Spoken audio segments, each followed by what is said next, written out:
Bonjour Madame la ministre Lobomis Belmonte. Bonjour. Vous êtes la ministre de la Solidarité et de la lutte contre la pauvreté de la Côte d'Ivoire. Oui.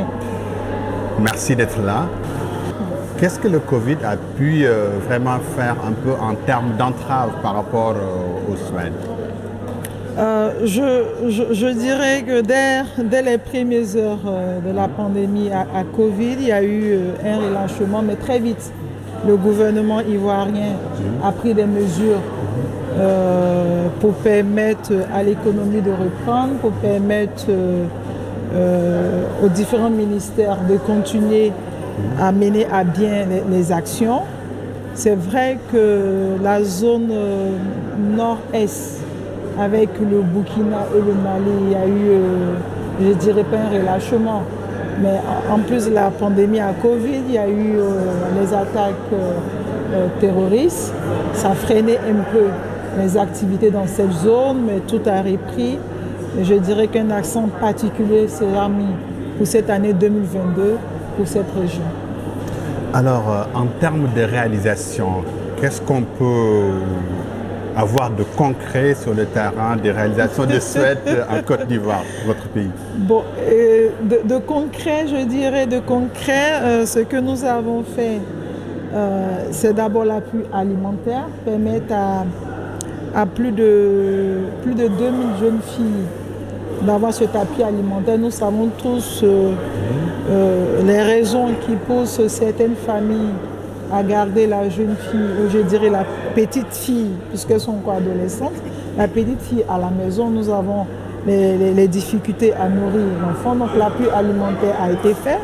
Ensuite, nous sommes attaqués aux causes profondes des grossesses précoces, du décrochage scolaire. Quand on parle de décrochage scolaire, il n'y a pas que l'appui alimentaire.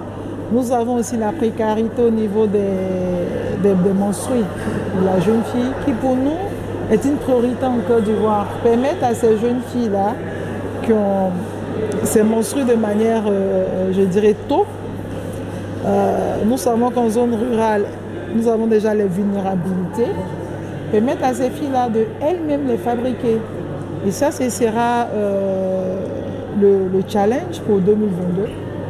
Avoir de petites unités de production de serviettes hygiéniques en zone rurale pour que la jeune fille puisse garder sa dignité, même en ayant ses menstrues. Ensuite, nous avons les activités génératrices de revenus qui ont permis aux jeunes filles sorties du système scolaire et aux jeunes filles qui ne sont jamais allées à l'école d'avoir une activité génératrice de revenus. Mais tout cela est accompagné de l'alphabétisation. Très bien. Alors, l'autonomisation des femmes, je veux une réponse rapide dans l'espace SWED. Si vous deviez donner une note aujourd'hui, vous allez donner quelle note, rapidement? Au projet? À l'autonomisation des femmes dans la zone SWED. Si je devais donner une note pour ce que le projet SWED apporte à l'autonomisation des femmes, si j'ai bien compris la question, c'est cela. Oui.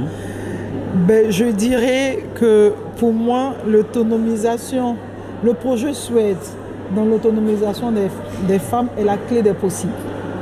Merci. Pour vous dire l'importance que le projet a dans ce challenge-là qui est propre à tous les pays, d'avoir des femmes autonomes. Et pour moi, je dirais c'est à 100%. Merci. Merci.